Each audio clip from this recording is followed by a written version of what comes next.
Hi guys, it's Dragana from Dragana's Crafts. Welcome back to my channel. I know that we're already in the middle of this month, but I have a reading journal video for you and it's about all the books I have read in the month of June. This video took much longer to prepare than I expected, but better late than never, right? I will mark the chapters of this video in the description box below by leaving timestamps so it's easier for you guys to navigate through the video. That being said, let's get started. June has been an incredibly good reading month for me. I have read 14 books in total, though I cannot say that all of them were very good. In fact, 6 of them were quite bad, but I'll talk about them once we get to the designated section for them in my journal. I often forget to update the beginning pages of the journal, so that's what I did first. I updated the books read page, and if I continue with the reading a lot of books per month trend, I just might fill the spread fully by the end of the year. And I'm actually quite proud of myself because I didn't start with this reading journal as of January. I actually started in April, so the page looks really good. The goals page for 2024 is also looking pretty good. My goal is to read 50 books this year and I'm already more than halfway through. If I reach my goal before the year ends, I might tip in a page to add all the extra books. I have to admit that I haven't really thought through the series tracker page because I set it up on one page only instead to leave a whole spread for it. I started discovering new book series that I want to read as well as some of the old ones I heard of before but never got around to reading them, so I'll definitely be adding a page to the tracker at one point. The June reading stats page I filled out only partially because I didn't prepare beforehand some of the stats that I track, so I filled those out off camera, which you'll see in the flip through at the end of the video. Reading progress page is really fun to look at once it's filled out and it clearly shows how many days it takes me to read a book. The purpose of this page might not seem functional, but I like to know when I started and finished the book. It's definitely not needed to set up in your own reading journal if you find it annoying or pointless. I just like to have one. The right hand side of the spread is always followed by the books I read in the particular month, so I use it to paste the book covers of all the books I have read. And as you can see here, I messed it up because I didn't do what the page was intended for. So I rectified that off camera as well, which you'll see in a bit. Also, one thing I realized while filling out the reading progress calendar is that I don't really need a big calendar because I never read more than one book at the same time. So for the coming months, I'll be definitely setting up smaller calendars. And now that we're done filling out the initial pages of the journal, we'll be diving straight into the book reviews for June. The first spread I'm setting up was for the Page Mages book club. For those of you who don't know, Page Mages is a book club ran by a very talented YouTuber called Aaron Smith over on Discord. Once a month, we pick a book and at the end of the month, Aaron sets up a Discord call to chat about the book. Unfortunately, due to the time difference, I haven't been able to participate, but I'm still hoping that the stars will align and a suitable time slot for all of us on the other side of the world will be found. The book, or should I say novella, that was chosen for June was Wolves and Daggers by Melanie Karsak from the Red Cape Society series. The description of the book over on Goodreads is that this is a steampunk retelling of the Little Red Riding Hood. To decorate this spread, I searched for steampunk digital junk journal pages on Etsy, and once I found everything I liked, I organized them in Photoshop and printed them on sticker paper. As always, everything I'm using in this video will be linked in the description box below. I was really happy that I found the steampunk alphabet, which I resized and used as a header for the name of our book club. The book cover I printed out using HP Sprocket, and the Copile rating system box that you see me using in my book reviews was kindly been made available by Erin. So I printed that out on sticker paper too, instead of writing the letters every single time. The little box you see on this page below the book cover is a creation of my own, and it's basically a stats box: number of pages, genre, publication date, and format in which I've read the book. I'll leave the Dropbox links to these stats if anyone wants to use it. Apart from all the stats stickers, I pasted a bunch of steampunk stickers here and there on the spread, and the page was ready for review. And oh boy, what a review it is. When I read on Goodreads the brief description of the novella, I was fascinated by the idea of Little Red Riding Hood being a special agent fighting against werewolves in the name of Queen Victoria. So, the book is set in Victorian London, which is one of the typical steampunk settings, and with such a great description of the book, I couldn't wait to start reading it. Unfortunately, after 20 pages, I already started getting slightly disappointed. The writing style seemed pretty bad, and whoever did the editing of this book did a really poor job. I'm not a native English speaker, but I've read many books in English, and I know bad writing when I see one. By the end of the book, the writing didn't get any better, but neither did the story. The idea of the story wasn't bad, but after finishing the book, the author clearly lacks imagination. She could have written such a compelling story if only she knew how. There is no background story for any of the characters of the book, and I know it's not really easy to squeeze a huge background story for each character in a novella, but there's barely anything written about the past of the characters, not even the main protagonist. Also, apart from the main character wearing a red cape, actually all the special agents wear a red cape, and the fact that they're fighting werewolves, there's nothing more related to the Little Red Riding Hood. The steampunk element was somewhat achieved since the setting is Victorian London, and there are random steampunk elements mentioned here and there, but there was definitely not enough to really fit this novella in the steampunk genre.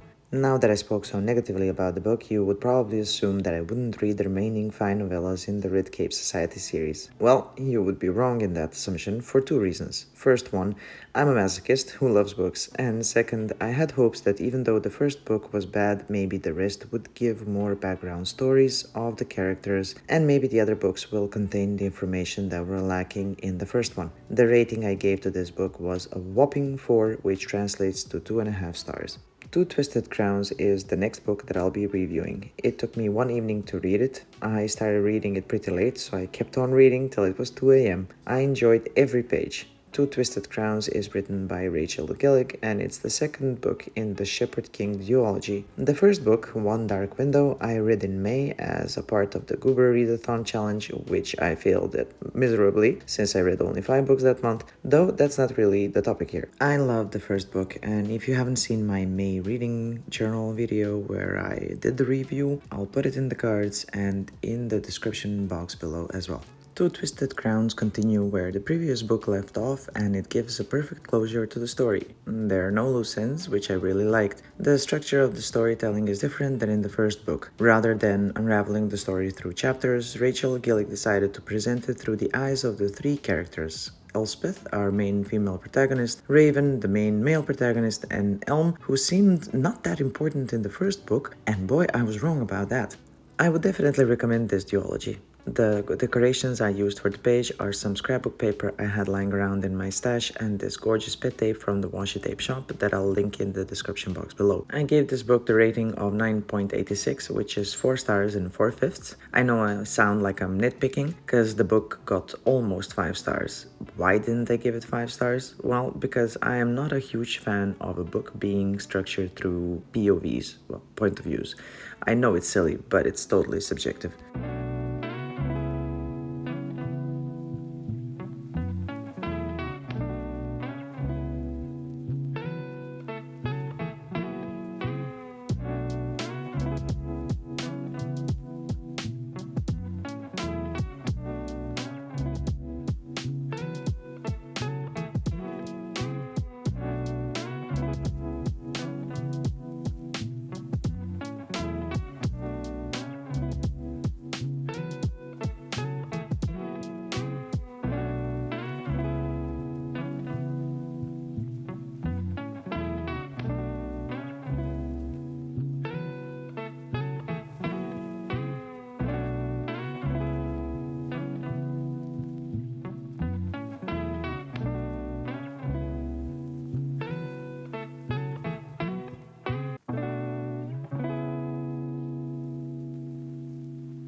As you can see, I haven't planned out this page too well because I ran out of space while writing the review for Two Twisted Crowns. But I didn't care about it that much, and I just continued writing on the next page, which left me enough space for the next book, which is Anne of the Island by Lucy Maud Montgomery.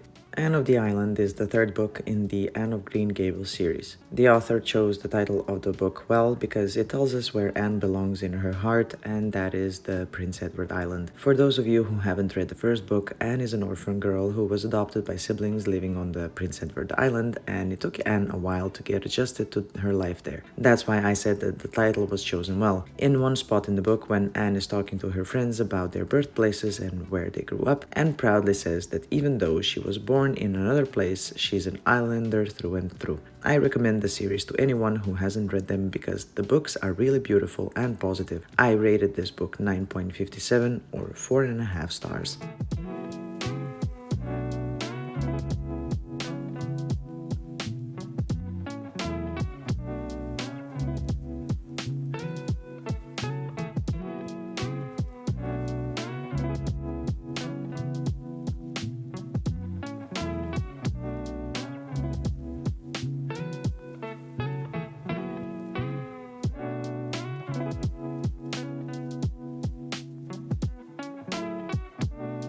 Next up we have Anne of Windy Poplars, the fourth book in the Anne of Green Gables installment. I have to say that I enjoyed this book a bit less than the previous three, and that really took me off guard. It sounds silly, I know, but I liked the previous three so much that I didn't expect that I would like this one a little bit less. That doesn't mean that the book is bad, not at all. I enjoyed reading more about Anne and her life, but there were small things that made me rate this book 8.72 points or 4 stars only. I say only because the previous three got almost 5 stars. The book is structured through letters that Anne sends to her fiancé. Even though the author writes beautifully, I didn't enjoy getting to know the story and things about Anne's life that much reading it through letters. I can't say more because I'll spoil the story for anyone who is yet to read the book. Again, this slightly lower rating is purely subjective, and just because I didn't like the structure doesn't mean that the book isn't good, because it is. As for the decorations, I kept them pretty simple. I cut these two beautiful florals that are actually a part of the PET tape from the Washi Tape shop. I just cut them out before I started filming so that my head wouldn't jump in the camera.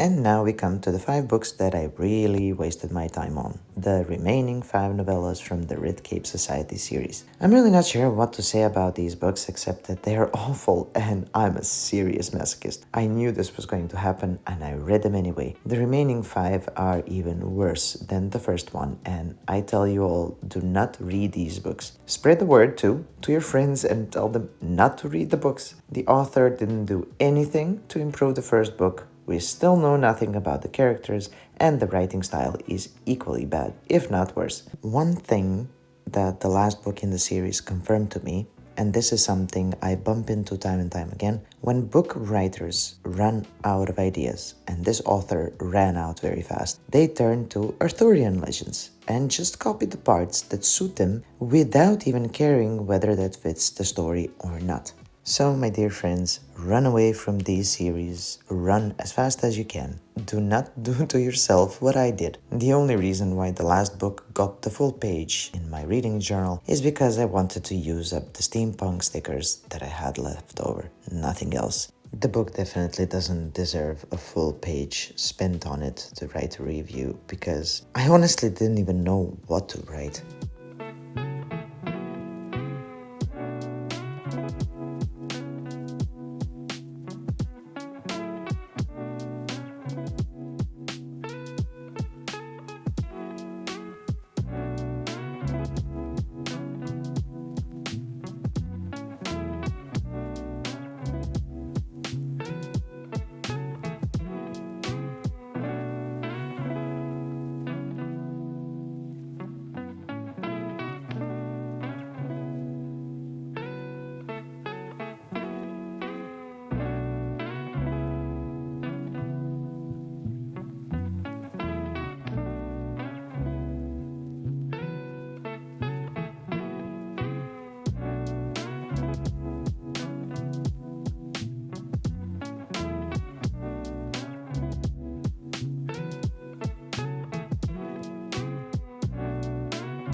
And now we arrive to the series that I didn't expect I would read. Not only that I didn't expect I would read any book, I never imagined I would read all the books that have been written so far. And the series is A Court of Thorns and Roses by Sarah J. Maas. The majority of the decorations I used for the next 5 spreads are from Etsy. Just like for our book club book, I searched for junk journal printables on Etsy related to the ACOTAR series, and I printed everything on sticker paper. The only PET tape I used is the one I'm using for this ACOTAR cover page, though once I was done decorating these pages and I do the flip through, you'll see why I say now that I made a mistake when I used the large dashboard stickers. Either there is something wrong with my printer or the settings or even the sticker paper. I'm not entirely sure. But what happened is that once I print the stickers or large dashboards, the ink seems to start coming off after a while, and that really drives me crazy. So I thought to prevent that by using the sticky foil, which you'll see later on, and that foil gave me a headache. It wrinkled my paper. In some spreads, the wrinkled paper is really visible, in others it isn't, but next time when I have a brilliant idea like this, I'll make sure to remember this moment and not do it. I can't do anything about it. I managed to salvage the pages, I still like them. So let's start with reviews of the books. The author built a very interesting world, a home of humans and fairies that is divided by a wall. Humans don't go on the other side of the wall, and fairies shouldn't either, though some of them do venture to human lands for one reason or another. Fairies are powerful beings, which isn't surprising because they usually are described like that in every fantasy book I've read so far. But I like the fact that in this book, fairies show the same primal instincts and needs as humans do, only they're more intensified. I also like the concept of fairylands being divided into 7 seasonal courts, and the first book is mostly concentrated on the spring court. The main female protagonist, Feyre Archeron, is a 19-year-old girl living in poverty with her 2 elder sisters and father. Even though she's the youngest, she needs to hunt to provide food for her family, and during one of those hunts, she gets entangled in the fairy world. I won't describe the book any further, otherwise I'm risking spoilers for those of you who haven't read it. What I will say is that Feyre is described as a very good person, loyal to people she loves, and she is fierce and tough when she needs to be. She goes through very difficult trials in the book in every sense of that word, and her personality traits really come to the surface in those moments. The main male protagonist, named Tamlin, who is the High Lord of the Spring Court, is seemingly a good character, a bit too serious and stoic, but nonetheless a good character. That's the vibe we get from this particular book. We see that he and his court are cursed and have to wear a mask until the curse is lifted. The third character, who is very important to the story, is Rhysand, the High Lord of the Night Court, described as the most powerful fae in the world. He works for the enemy and is described as rather sassy, confident being. From the start he seemed to me too evil to actually be evil, and my instinct didn't trick me. He is quite a lovable character, definitely more than Tamlin. The writing style in which the book is written is a bit questionable. It's not really well executed at times. The writing of Sarah J. Maas does not have a lot of nuance or intrigue to it. It is very easy to digest and it's straightforward. This is not a bad thing, of course. If people like direct and straightforward, then they'll enjoy these books a lot, but this may be why we see lots of repetitive phrases and terms that don't make a lot of sense, like growling, vulgar gesture, and so on.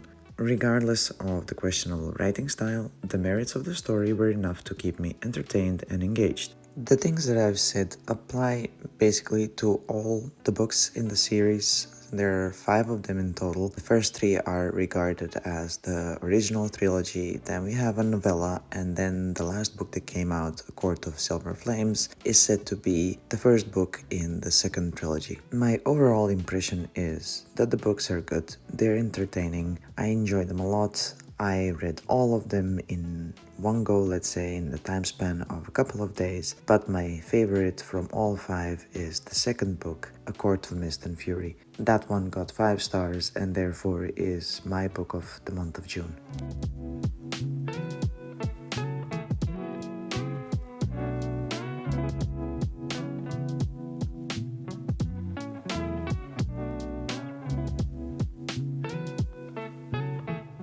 And now we finally get to the setup of the July pages. I kept it pretty simple. For the cover page, I chose the vellum that I got in my Sterling Ink subscription for July and pasted the little calendar that came in the kit. On the right hand side of the spread are my reading stats as well as the spot for the book of the month. I like to have a reading stats page because I like to know how many books I've read, how many pages, the format, and the average rating for the month. Till a month ago, I never thought I would be reading ebooks. I'm a type of person who likes to hold the book, to feel the pages when I'm flipping them, and for me, that is the best experience of reading. For me, ebooks weren't really books. But in June, that changed. And literally all 14 books that I've read were ebooks. Of course, I see the advantage of ebooks. On the e-reader, you can put as many books as you like, you can read whatever you want, and they won't take up space on your bookshelf. That is definitely an advantage for me because I already have too many books and definitely not enough space to place them all. So I'm really curious to see how many ebooks and how many physical books I'll actually read in July. There are two more pages that I set up for July. One is the reading progress page with a little calendar, like I did for the previous months, and below it I put maybe next list with 3 books. It seems little because I have a lot of books on my TBR, but I didn't have space for more and it didn't seem realistic to put 15 books there. As you can see, I messed up when drawing this calendar. I didn't count the spaces beforehand like I usually do. The lines that I drew were too long, but there's nothing a little bit of whiteout can't fix.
The right hand side of this spread is for the books of July. That is a page for all the books that I will actually read in July, and hopefully it will be the same as in June or somewhere around the same number. I'm aiming for 10. That's why I left a page with pretty simple decorations so that I have enough space if I read more books. Anyway, we've come to the end of this rather long video. I hope you enjoyed watching. Please let me know in the comments below if you have read any of the books that I reviewed. If you did, tell me your opinions on them. I'm really curious to know. Give this video a thumbs up if you'd like. I'd be very grateful if you do. Even more grateful if you subscribe. Thank you for supporting me constantly on my YouTube journey. My channel wouldn't grow without you. I'll be seeing you soon again. Bye.